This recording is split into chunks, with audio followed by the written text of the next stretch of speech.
of the main currents of thought that nourishes that conviction is Augustine's conviction right here at this point. How do I know that? Because the Pope today quotes Augustine on that very issue from The Good of Marriage. Okay, thirdly, the notion that marriage is an avenue for sacramental grace means that for many people, marriage has become not merely a civil or legal arrangement, but it has become a religious rite as well.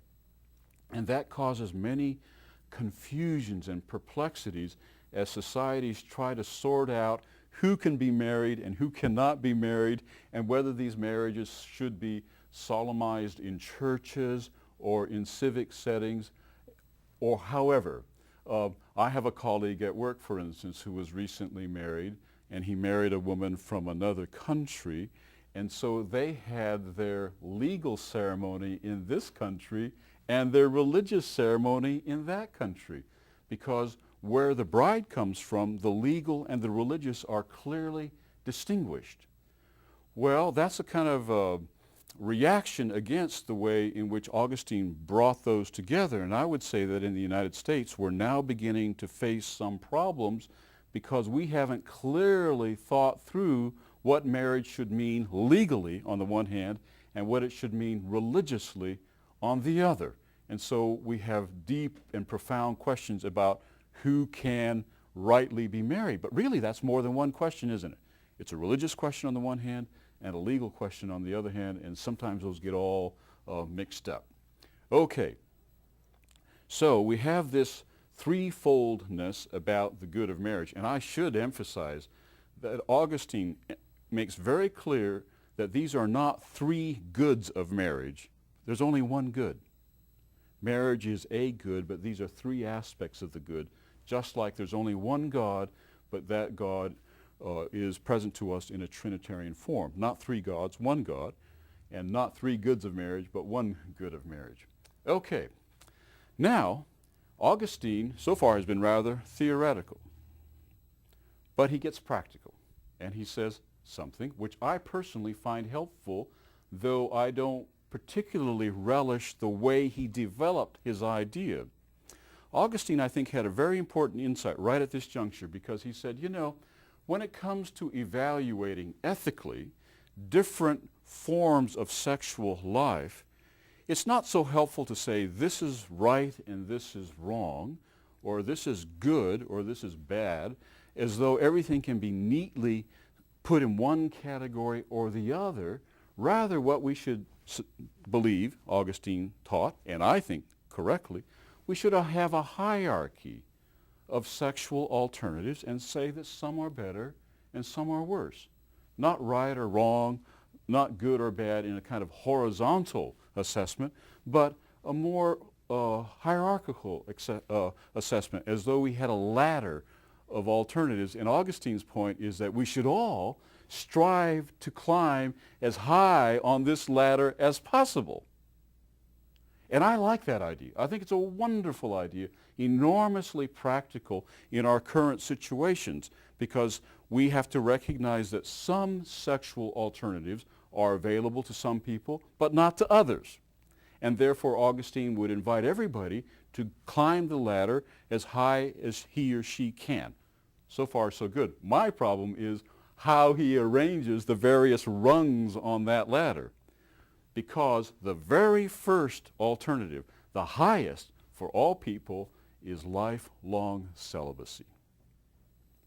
What we need, Augustine says, is to live, if we possibly can, without any sexual intimacy at all for the whole of our lives. That's the goal. That's the goal.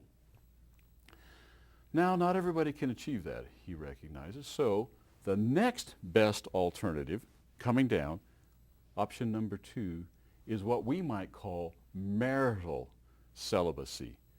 Augustine did not use that term, but it's a term that captures, I think, what he had in mind, marital celibacy.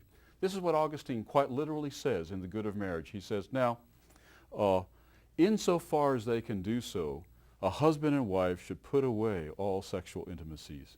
Then he goes on to say, as the couple ages, this is likely to happen anyway, but why wait? Why not put these matters aside as early as possible? So the second alternative is marital celibacy. Now, the third alternative coming down would be intimacy in marriage for procreation only. Intimacy in marriage for procreation only. And commenting on 1 Corinthians 7, Augustine clearly says that in that circumstance, the intimacy is not permitted, but it is pardoned. Okay, it is not permitted, but it is pardoned. Okay, those three are above what we might call the sea level of sin. Now we get down into sin. From here on down, it's all sinful. The fourth alternative would be non-procreational intimacy in marriage, a venial sin. Further down would be the alternative of what we call fornication, that is, intimacy that takes place outside of the context of the institution of marriage. Worse than that, Augustine thought, and I think I agree with him, is adultery, where people promise to be faithful to each other and then break that promise. And then below that are all kinds of unnatural things, as he would call them, including homosexual intimacy and masturbation and things like that. So he has this very, very clear hierarchy. Now, that way of looking at things has stayed with us for hundreds of years. In fact, I do not think it is an exaggeration to say that Christian sexual thought has been more in flux since the time that Ellen White died in 1917 than it was from the time of the death of Augustine to the death of Ellen White. The enormous power of Augustine's thinking is why we need a continuing sexual revolution today. As far as I know, and I've looked at this a bit, as far as I know, one of the earliest attempts to revise in theological writing the views of Augustine occurred in the 17th century, well over 1,000 years after the time of Augustine, and it's done by a man named Jeremy Taylor, an Anglican writer from England who had to go to Ireland because he got into political problems with those in London.